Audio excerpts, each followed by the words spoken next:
Hello, you're in the master Yeah. Zoom chair. Huh? You're in the master Zoom chair. Yep. I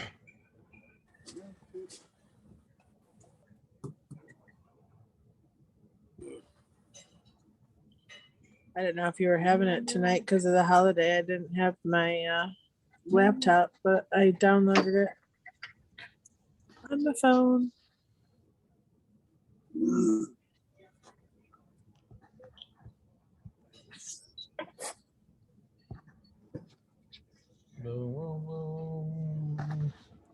Did you guys have fun?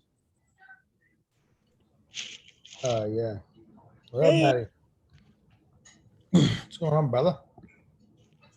Just catching a quick win, man. I've been kind of nonstop all day, but happy to be here and see you guys. Heck yeah, baby. Yeah, you too, Matt. There we go. How's your day been, Michael? Good. Went to the lake today. Oh man, I'm sure you're kind of beat then. Yeah, in a good way. For sure, man. In a good way. I pressure washed a deck. Hey. Hi, Portia. Hi. Hi, beautiful. How you doing? Better now. Let's see.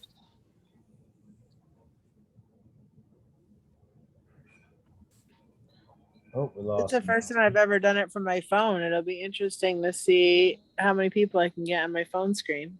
Never did it on the phone before. Yeah, I'll usually just switch to whoever's talking. No, I have it on the group screen. If you swipe, if you can swipe everyone. Yep. Hey, Matthew. What's up? Just chilling. Like that big smile. I know. Thanks. Great. Something pretty cool happened today. I kind of wanted to talk about it, but Yeah. Hey, dude. yeah. Well, Feel it all over you. for sure. Well, it was cool because so one of a friend from the gym actually, he follows me on social and stuff, and I guess he's going through a hard time right now, and yeah, he like came to me and he was like hey man, excuse me, he's like, hey, can you pray for me? And I was like, really? He was like, yeah. And I don't know, just the way he told me and stuff, it's just like, wow. So like I don't know, I guess people are kind of just seeing how I've changed and stuff, and it's inspiring, I guess, that to continue to like be a light. You remember This is what? Yeah. So yeah, if you guys could keep him in your thoughts and stuff, I told him that I would tell our group to pray for him. Does he want to join the group? That's a good question. I can invite him. I should invite him, right? Hey, you remember how we talked about, like, we always talk about the coincidence of the week and the message and what's going on with this, and that it's not a coincidence because it's all energy flowing. I mean, that's just confirmation that you are a leader.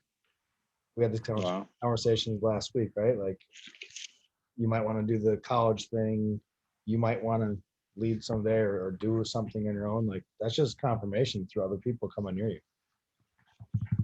You know what I mean? Mm-hmm. People start to attract to you. It's amazing, dude.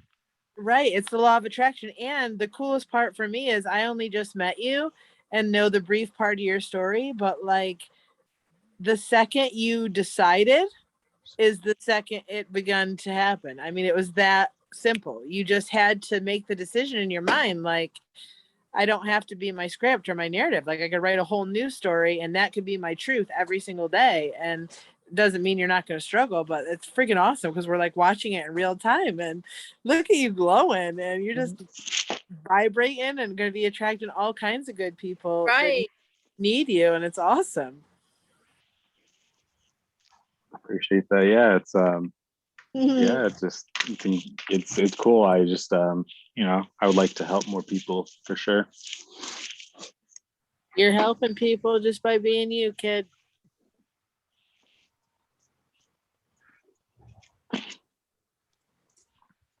What's going on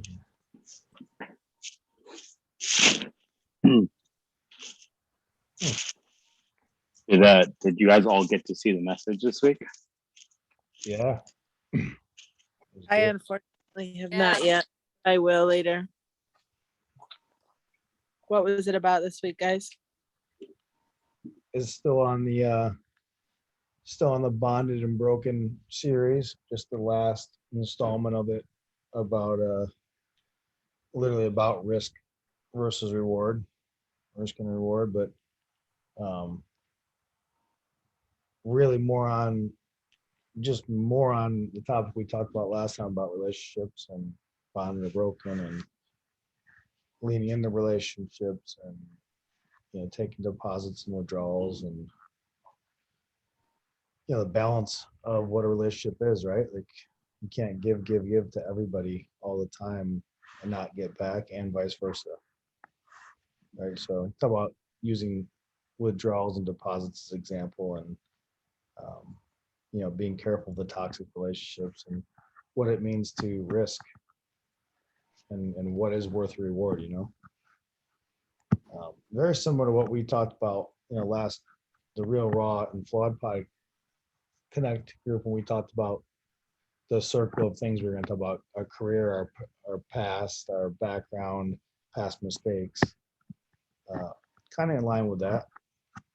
Obviously, we're always in line with what's going on in our lives.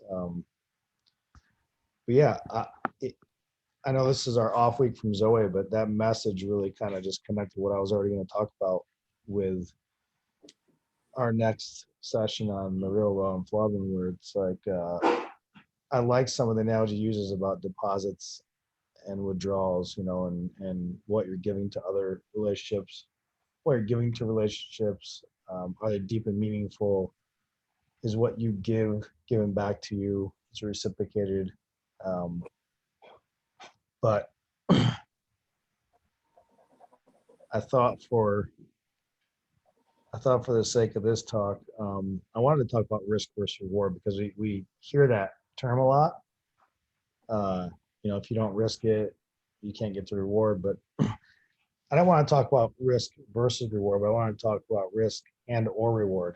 Because I don't think it's one or the other, but I also believe that I think the word reward's a little bit more like, to me, is like a gold medal, or like win the lottery, or rewards always are kind of attached to like competing or winning first place, the whole nine like that. But I think rewards, what they really mean in the word is small successes, and that can be super small to very large.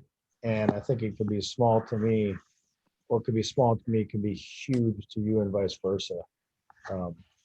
Matt just started off the conversation with sharing a win or a reward, if you will, through another person that's been watching him coming to him for that help. And like I said, that seems like a small thing, I think, to some people, but I think to everybody in this group, we know how big that is. Because all that really means is all the work we're doing on ourselves, what's doing on yourself, Matt, is actually coming through the surface.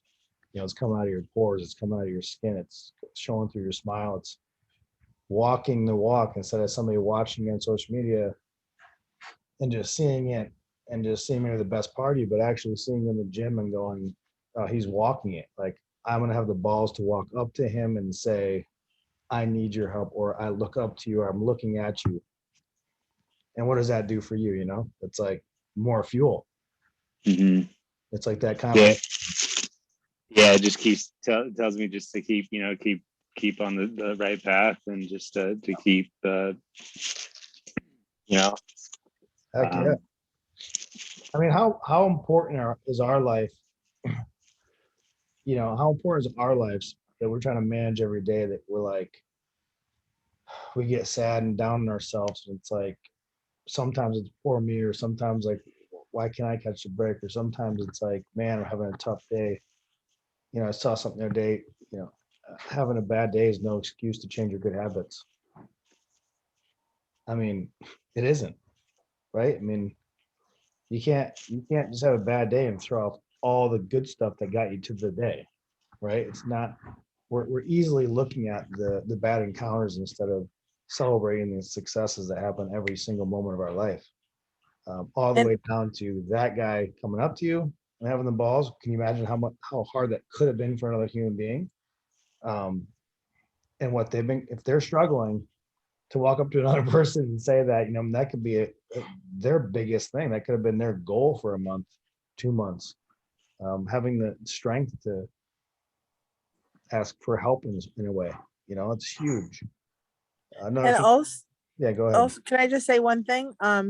Also, doesn't it feel good? It's like when we step into flow and out of resistance, we stop, we're no longer manipulating and contriving for the thing. We're not on the other side of this invisible wall going, why can't I have that? Or why can't I be that? Or why is it always me that needs something? Or why is it always me that's giving? Like instead, you just became the model of what you believe and you didn't try to do anything. You're just a living model doing your life, trying to get through your day.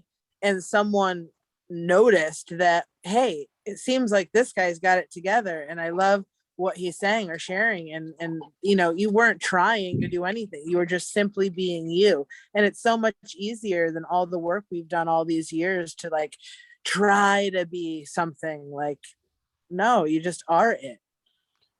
Yeah, I think How that's cool is that? It's I think that's nice the feeling. risk. That's the risk. I think I want to dive into. I want to dive into the risk of being fully you, open, vulnerable, exposed, raw.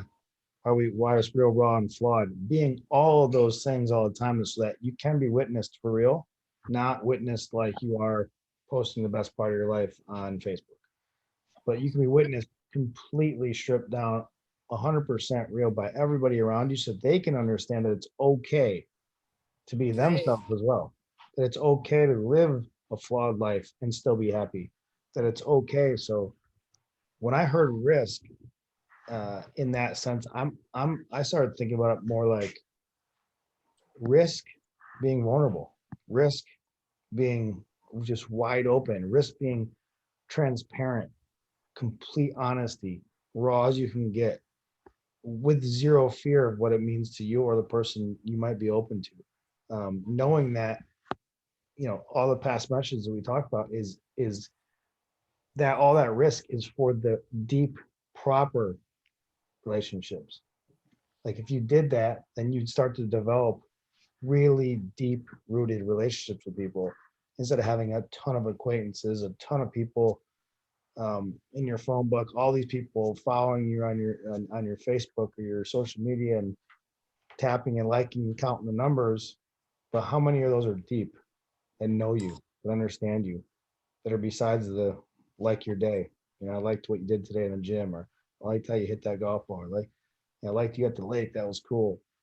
It takes two taps from a finger to like somebody, but it takes a lifetime of vulnerability and transparency and honesty and respect to have a deep, meaningful relationship with a human being that would stand next to you in war, that would protect you versus anything, that would go anywhere with you for any reason without even asking you why you want to go.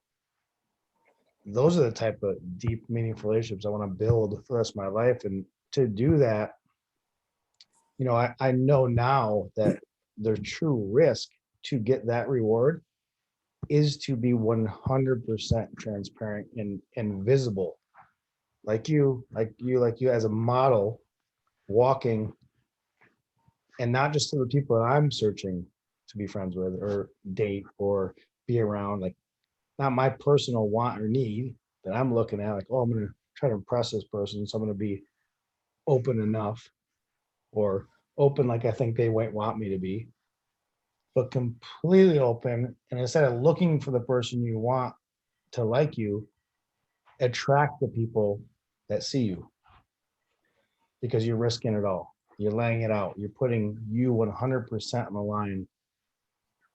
And I'm literally talking about all of them. I'm talking about the bad, the ugliest part of you, that maybe only a few people have seen, or maybe nobody's seen and you've just seen. Can you imagine if another person, a counterpart, knew all of it that you knew in your head and that you trusted enough in that person with that information to own it? Then there's two of you fighting the same war together. It's not just one. You don't ever feel lonely. You're not going to feel, you feel like nobody's there for you. You're going to feel like empowered. I mean, if we all shared everything, there was nothing to leave on the table, we become way closer and stronger, and we become one team. You know, we can fight a war against anything that comes towards us. So when I heard risk over and over, I just kept thinking to myself, you know, I've been in the sports field my whole life. Like, I'm always thinking risk reward. We you know, you got to risk it to get the biscuit, you know, the whole coaching model. Sayings. Yeah, exactly. I mean, Cardinals, but that's one of those sayings, you know. Another one, it's like kind of surface, just like we talk about relationships. They can't be surface. They got to have deep meaning. If you're going to say something, risk versus reward, what are you willing to do? A risk is like an iffy situation. It's taking a chance. It's going on a limb. It's going on a limb that's not supporting your weight. It might not support you. It might break. You might not. You might fall. You might not survive. That's what a risk is. So how much are you willing to risk to have a deep, meaningful relationship? How much are you willing to risk to get a reward? You know, well, how far are you willing to go to have a happy life? And that's what the risk is all about. That's the chance it's all about. What are you willing to give up? We're very easy to give advice. I've always been, you know, the one, I think, in my group of friends or my people that I'm very easy to educate myself and give handout advice or be there for somebody else, but to turn it back on myself and apply it on myself, not so good at it. You know, especially when it comes to like my personal health stuff. And that's the part. Like, why do we always turn our backs to ourselves first, even when we're giving so much to others? You know, I don't think that anybody in our group, even the people that are here, we're very similar in the way that we show up because we show up. We're those type of people. We're the same in that nurturing capacity. We show up for people. We care about friendships. We care about each other. We have that in spades. But why are we so easy, not just us, everybody, why is we so easy to turn our backs on ourselves first than anybody else? You know that some of the people you're willing to go all the way for, do anything for, and sometimes it's the simplest things we won't even do for ourselves. You know, and that to me is a little bit crazy. I'm in a call right now. It starts with us, then we have so much more to give to everybody. You know, if we give all the love that we give out in this group to each other, like internally, solely every day first, can you imagine? I mean, you have groups of people waiting for you at the gym, Matt. You know what I mean? Like, they'd be like waiting at your elliptical, like, yo, when's this guy showing up?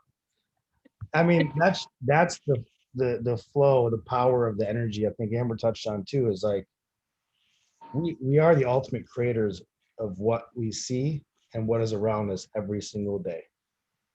It's actual science, and it's just the energy of the earth. We put in front of us what we think about. When we get up in the morning, we've talked about it before, we put in front of us what we think about, what we see, what we talk about, what we dream about. All those things are created by us, full control. So if we just keep manifesting the light, you're gonna be shocked that every day the light's coming at you.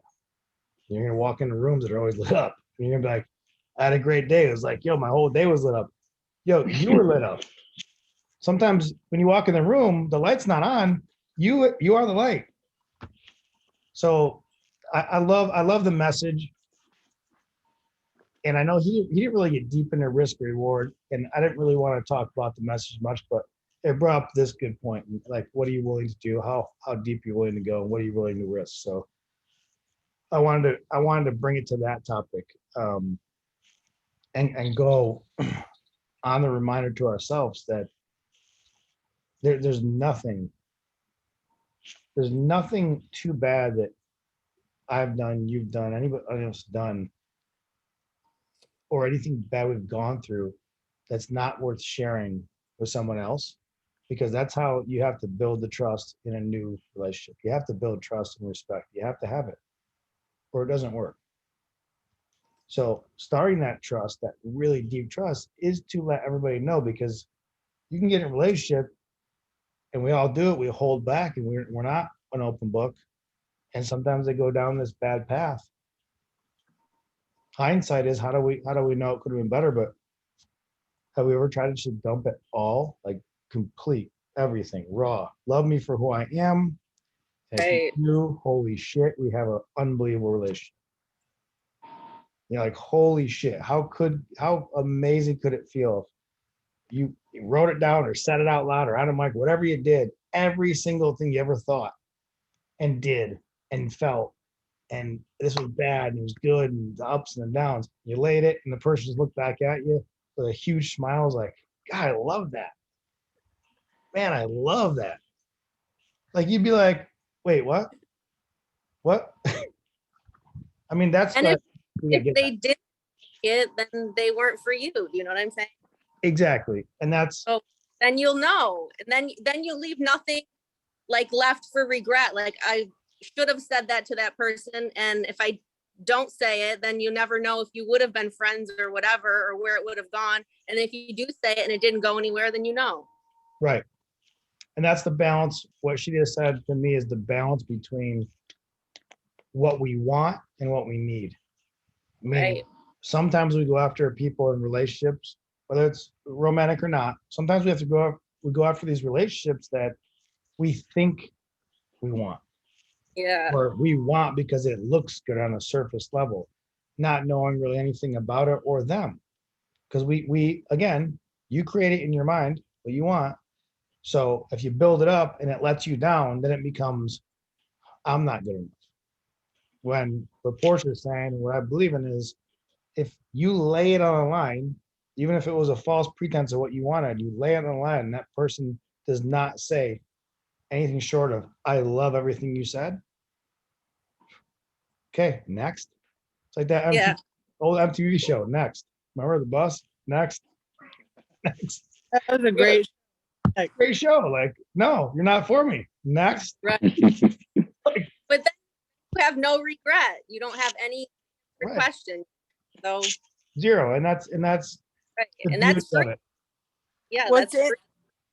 What's interesting for me, and it's interesting that you and I are brother and sister, and we're like polar opposites on the zodiac sign. So I'm Leo, you're Pisces, you're introvert, I'm extrovert, but like ultimately we're like in alignment as far as our core values and what's most important to us. However, when you talk about risk, like for me, when I think I don't know, I never really looked at risk as, I don't look at risk. I look at I don't know, it's like more about passion and instinct and drive, and if I'm supposed to move, I move, and if I'm not supposed to move, I don't move, and if I feel it, I say it, and if I feel it, I move towards it. And so there's no, because the only risk is in the, like I think what Portia kind of said, like the not doing it, like that's the part that bothers me. It's not the risk of doing, it's the risk of not doing. And about the transparency, holy crap, write a book and tell the world your entire life, every weird dirty thing that brought you to your knees begging God and all the things, and then go, all right, well, the people are going to like me or they're not. But that took me to my 40s to get to the place where I could relinquish that kind of control over my identity to others. Like, it's not my business what other people think of me. The right people have always found me, no matter how far I put myself in the woods. And that's what God, he's going to keep sending the people that are meant to show up in front of you for your lessons, or other people's lessons, no matter where we are, as long as we're vibrating at the right place. Yeah. But yeah, when I think of risk, I think of it opposite. It's really interesting. Well, you were doing risk assessment the whole time. You've been wanting to write a book for a long time, and this book, and regardless if you go by feeling if it's good or time or not, in your body, in your head, you were doing a risk assessment the entire years. Sure. When is it ready? Is mom was still around? Do I put it out if mom's still alive? Now she's those things happen in all of us. It's part of our survival mechanism Sure. Right. of a risk assessment of any given situation. You're more of an empath in the way of you feel those things instead of I calculate those things. Yeah. Yeah. So again, we're saying the same things. We're assessing risk always, and when is it good? And I think a key thing Amber touched on is, the way I do it, it's when does it make sense? Risk versus reward, these things. She's more when she feels it. The point is the risk has to always be worth it, regardless if you think it's going to turn out the way you want it, is my point. Like, it's like, we can go through the assessment. We can go through the fight or flight if we're going to survive or not, or if somebody's going to come at us, or should I go in that cave? A bear's going to eat me, like down to those big ones. But at the end of the day, you have to make a decision based off what's going to happen next for your life. What does it mean to your life? Am I going to go to that cave and be scared shitless and eat by a bear and die? Okay, well, you're dead. So not much you're going to be thinking about after it. Or you're going to go in there, maybe you're a hero and you wrestle this thing in the ground, you hog tie it and come out, and the village is, praising you, and you're on a king chair. You don't Maybe quite come know. with the Yeah, or you make friends with the bear and you smoke a blunt with them and you guys are choking out and talking about bear dreams. The point is, you don't know what even the reward is, because I think as humans, we paint a picture of what we want the reward to be before we can even understand what it could possibly be if we take a risk to do something. Well, that's what God is always saying, right? Is we don't even know that's so much better. We think we have an ego big enough to think that we know that if we do this, this, and this, I should get that. Right. The idea of life and surrendering to God's will for you and knowing his plan is bigger and he already knows it, you just got to stay the line, is to mean that you couldn't fathom what's coming for you. Right. You cannot fathom what is coming for you, and it's already planned. It's there waiting for you. To have an ego big enough to think that you can plot a couple of things, like go to school and get this job. If I spend 4 months here and I do this right here, I'm gonna get those things I want, the car, the mansion. I'm here. I can promise you that doesn't happen, because I did it. Well, I calculated all the things in my life, and it doesn't happen like that. yeah, and expectation is the root of all evil, right? And when we really truly learn to detach from outcomes, my personal freedom over the years, like I've had jobs I didn't deserve, and then I've had jobs that I could have outworked everybody with a PhD that worked there. And all different kind of situations, and at different times in life I've walked away from those things not knowing if I would ever have the prestige again or the money again or the whatever again, but it didn't matter because that chapter was closed, and I had to have faith, and I had to detach from outcome. Like, I never want to be married to an idea of a finite ending, because that's too limiting. Like, the endless possibilities are what's exciting about life. Like, what if I jump in the river and it takes me somewhere I've never been? Have you guys ever done pottery class in school? Terrible. The clay with the wheel? Yeah. This is the most creative analogy to think about your life. Is you can spend that hour class molding this thing with your fingers into a vase, and you can literally crush it down into a pile of clay again and start over and make a bowl. Right. Make a glass, and then you can make a ring, and then you can make a watch, and you keep crushing it, meaning you ruined what you made.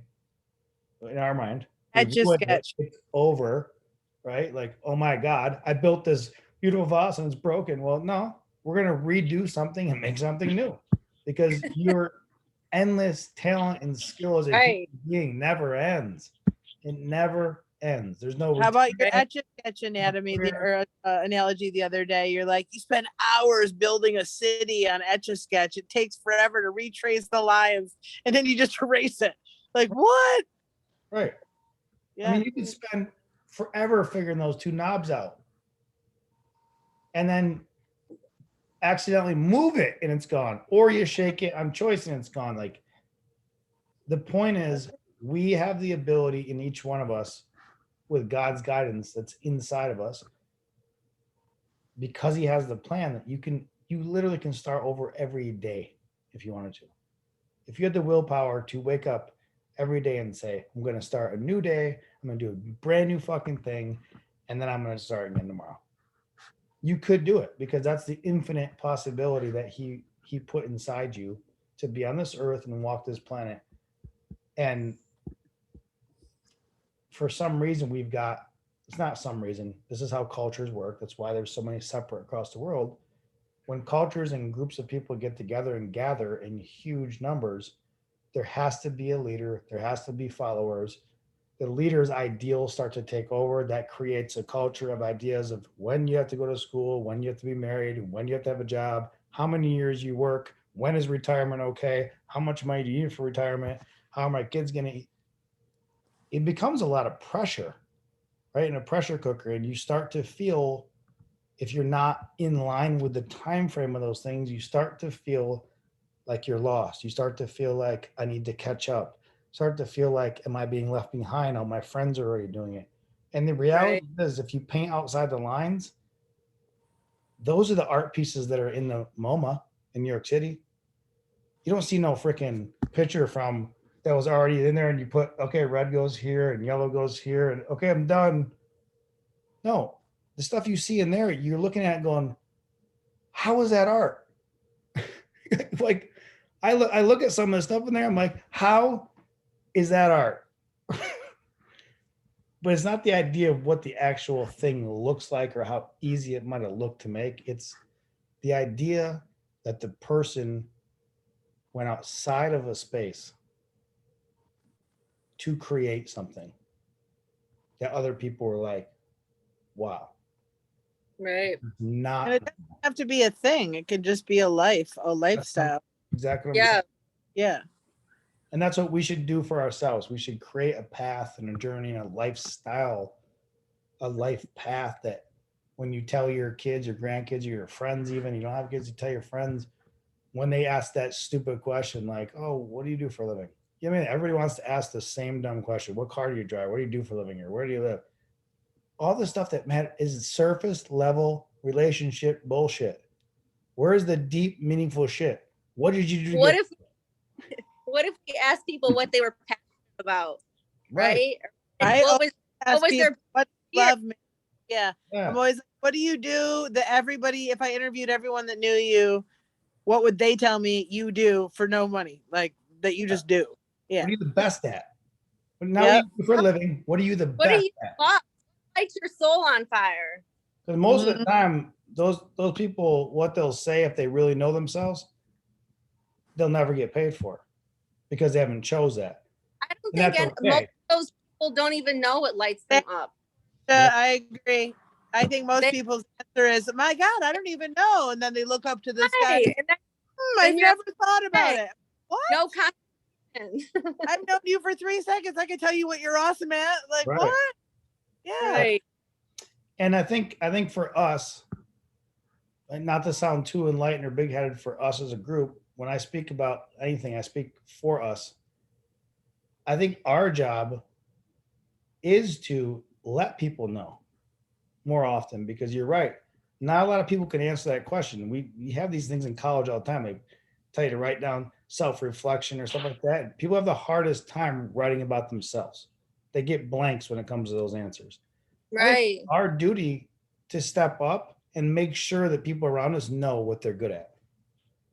Let them know. Don't ask them. Let them know. Like, you know what you're the best at? You know what I witnessed? You know what I mean? You know, you just come at them like that. Let them know, because like I said, your world is created from your mind every day. When you wake up, the first things you start doing and start thinking about become your day. That's how the mind works. If that's how the mind works and it's that simple, create a different environment in front of you. If you have to paint the freaking headboard when you wake up in front of you as a picture that changes, do it. You know what I mean? Do what it takes to start the day right. and then go infuse that, inject that in other people.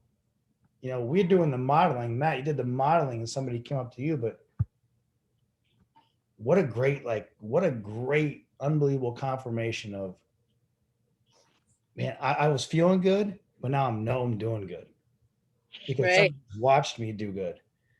So now I'm gonna just pour into that guy too. Like invite him to this thing. Tell him next time what's cool about him. You know what I mean? Like now it's your turn on you. Mhm. You know, so Yeah, it's beautiful. I was gonna say sorry, but I saw like even on the story he was like he just posted like a book that he wanted to read and stuff, and I was like, yeah, cool, like let me know how it is and stuff. And I kind of said with sincerity, he said, oh, for sure. So Yeah. I mean, I'll eventually, man, or not eventually, but essentially, I just want to be known as someone with a good reputation, like Chad was saying, and I already decided I want to go all in on this. You know, we had the discussion about Zoe, so Yeah, you got yeah, I just Matt's already started the process of applying and talking and doing Zoe College. Yes. Woo! We talked last scary. week. Fine. No, it's not scary. There's not. Just go be No. you. Yeah, But man. But I mean, just you know, financially wise and stuff. Like There's listen, yeah, I moved to Hawaii for 5 years during some of the poorest decade of my life. Like yeah. I had nothing, but we can work anywhere and people will be around us to support us. And there's always a Mhm. couch to sleep on. And you're going to be so fine. Just don't think about those things. Know and manifest and continue to repeat to yourself that you are provided for in all ways. Like you don't have to, that's the least of your worries. Mhm. when it's right, Serious. when it's right. There is no financial burdens, man. Shit. Yep. Oh, man. Money It'll gets all printed come every day. together. Money gets printed every day. Yeah, yeah. You know how much money I've touched in my life? Oh my God. It's like, it's water. It just runs through. It doesn't, money, there's only one amount of money in the world. It's constantly circulating. Some of the homeless people in Hawaii I know have more money than anyone I've ever met. Oh yeah. Just getting $1. Yep. Thank Yeah. you. Thank you. Thank you. Listen, I think when you take the risks, it makes you more adaptable, right? Just like we talked 100. about when we're vulnerable and transparent, that's rewarded. That's what builds the trust, like we said. And I know, like, and for my own life, I had to learn to ask myself, well, what's the worst that could happen in this situation if I say or do something, right? Or if I say or do X, Y, Z. And then, like we said, well, what if you don't do it? Then you're going to live with the regret, right? And so when you learn to implement that, you could think, well, what are the potential blessings that could come out of this as well? And then even if it's not always 100, then you can take and reflect on what was from the negative and then just go for it again. And Yeah. I think that simply, like, everyday risks, like every day people don't take the risk to change, right? So like when you ask, like, what can I do today that was hard for me yesterday, or what can I learn today that would really strengthen my mind? What risk can I take today and then go do that, right? Because that's like stepping into the unknown, like we always talk about. And when we're in the known, we get more of what we've always got because we are thinking and feeling and acting from the known version of us. So in the unknown is where we become the new version of ourselves, and we challenge the boundaries of who we are and what we're capable of.